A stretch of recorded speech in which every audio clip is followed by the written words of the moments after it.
Good evening students. तो आज का हमारा जो ये लेक्चर है इसमें एक बहुत ही इंपॉर्टेंट क्वेश्चन को डिस्कस करने वाले हैं जो कि एक छात्र ने इसी मोबाइल नंबर पर भेजा था।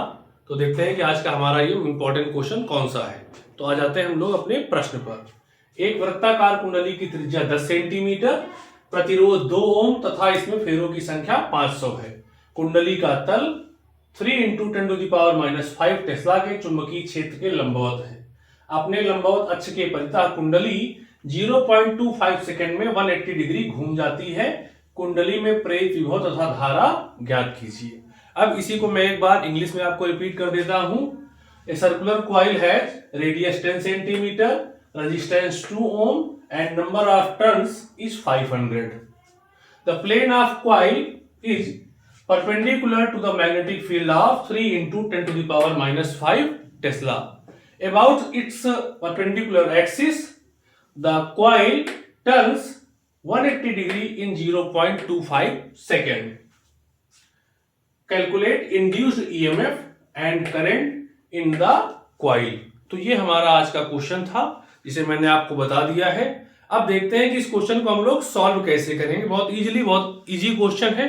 इसे हम नॉर्मली बहुत जो है सिंपल तरीके से इसे हम सॉल्व कर सकते हैं। तो देखते हैं कि हमें क्या क्या गिवन है। तो सबसे पहले हमें उस कुंडली की यानी कॉइल की रेडियस गिवन है r = 10 सेंटीमीटर। इसे हम मीटर में कन्वर्ट कर लेंगे। उसके लिए 100 से डिवाइड करेंगे या 10⁻⁻2 से मल्टीप्लाई करते हैं। तो हमारा हो जाएगा 10 × 10⁻2 मीटर। तो यहाँ पर हम पावर को एडजस्ट कर लेंगे। यहाँ 10⁻2 है, यहाँ 10⁻1 है। तो 1 और -2 मिलकर के हमारी पावर हो जाएगी -1। इस प्रकार से मीटर में हमारी रेडियस आ गई 10⁻1 मीटर। रेजिस्टेंस यानी प्रतिरोध हमें दिया हुआ है R = 2 ओम है। फेरों की संख्या नंबर ऑफ टर्न्स हमारा 500 है। मैग्नेटिक फील्ड यानी चुंबकीय क्षेत्र की वैल्यू गिवन है 3 × 10⁻⁵ टेस्ला। टाइम हमें गिवन है ΔT = 0.25 सेकेंड। यहां पर हमें बेसिकली क्या देखना है, एंगल्स को ध्यान रखना है। सबसे पहले लिखा हुआ है क्वेश्चन में हमारे कि अपने लंबवत अक्ष के परितः कुंडली 180 डिग्री घूम जाती है। यानी पहले उसका जो एंगल था उसे हम 0 ले लेंगे और बाद के एंगल को हम 180 डिग्री ले लेंगे। तो θ1 हमारा 0 डिग्री हो जाएगा, θ2 हमारा 180 डिग्री हो जाएगा। अब हमें दो चीजें फाइंड आउट करनी है। इंड्यूस्ड ईएमएफ यानी प्रेरित विभव निकालना है और धारा का मान निकालना है। तो ये चीजें गिवन है, ये दो वैल्यूज हमको फाइंड आउट करनी है। तो अब सबसे पहले हम इसमें क्या करेंगे, हम निकालेंगे चुंबकीय फ्लक्स में परिवर्तन यानी चेंज इन मैग्नेटिक फ्लक्स, ΔΦ जिसे हम कहते हैं। तो ΔΦ हमें निकालेंगे। कैसे निकालेंगे, बाद वाले फ्लक्स से पहले वाले फ्लक्स को माइनस करते हैं। तो ∅2 - ∅1 हो जाएगा। बट ∅2 का हमारा फॉर्मूला क्या है, BA cos θ। यहां पर इस फॉर्मूले को हम ∅2 में पुट करेंगे तो ये हो जाएगा ΔΦ = BA cos θ2 - BA cos θ1। BA को कॉमन ले लेंगे। cos θ2 की वैल्यू हमें 180 गिवन है और θ1 की वैल्यू 0 डिग्री गिवन है। इसको पुट कर देंगे। अब हम ΔΦ = B तो B ही रहेगा, एरिया का मतलब सर्कुलर कॉइल है तो πr² हो जाएगा। πr² पुट करेंगे। cos 180 की वैल्यू -1 होती है, cos 0 डिग्री की वैल्यू 1 होती है। तो इस तरह से -1 और -1 मिलकर -2 हो जाएगा। तो हमारा -2 आगे आ गया, B पाई हो गया, B हो गया और r² हो गया। अब हम B की वैल्यू और r की वैल्यू को पुट कर देंगे। तो ΔΦ = हो गया -2π इंटू में B की वैल्यू 3 × 10⁻⁵, R की वैल्यू 10⁻1 का होल स्क्वायर हो गया।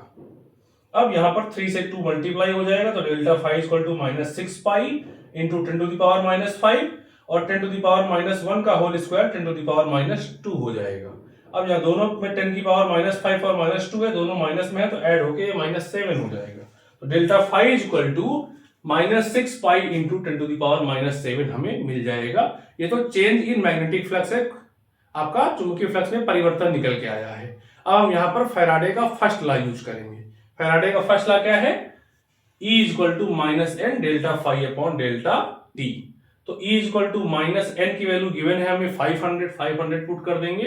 ΔΦ जो हमने ये फाइंड आउट किया है 6π इंटू 10⁻7 पुट कर दिया।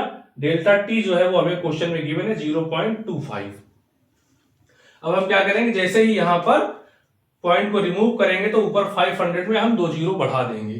तो यहां पर हो जाएगा आपका 50,000 इंटू 6π इंटू 10⁻⁻7 अपॉन में 25, और ये दोनों माइनस मिलकर के यहाँ पर प्लस हो चुके हैं। अब 50,000 को हम क्या लिख सकते हैं, 50 इंटू 10⁻³ लिख सकते हैं, अपॉन में 25 है, इंटू में 6 पाई इंटू 10⁻⁻7 को सेम वैसे ही हम वहां पर लिख लेंगे। 25 से 50 को डिवाइड कर देंगे, 2 आ जाएगा, तो 2 इंटू 6 पाई 10⁻³ और 10⁻⁻7 मिलकर के हो जाएगा 10⁻⁻4। 6 को 2 से मल्टीप्लाई करेंगे, E is equal to 12 pi into 10⁻⁻4 volt. ये हमारा आंसर हो जाएगा। बहुत जगह आपको यही आंसर जो है वो मिल जाता है।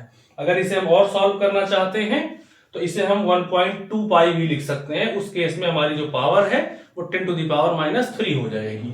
अगर हम पाई की वैल्यू को पुट कर देते हैं और दोनों को मल्टीप्लाई कर देते हैं तो हमारा आंसर हो जाएगा E is equal to 3.768 into 10⁻³ volt. इस तरह से हमने इंड्यूस्ड ईएमएफ फाइंड आउट कर लिया है। अब हम करंट को फाइंड आउट करेंगे, यानी कि हम I की वैल्यू को फाइंड आउट करेंगे। तो हमारा फॉर्मूला है I is equal to E upon R, वही ओम्स लॉ का फॉर्मूला है, V is equal to IR से रिलेटेड।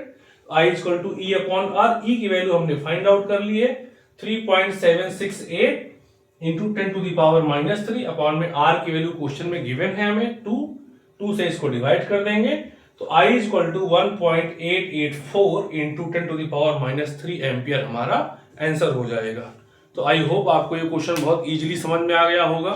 ऐसे ही हम लोग लगातार इस चैनल के माध्यम से बोर्ड एग्जाम्स की तैयारी को करते रहेंगे, और बहुत अच्छे से आप इस चैनल को अगर देखते रहेंगे तो निश्चित ही आप अच्छे मार्क्स को गेन कर पाएंगे। Thank you so much.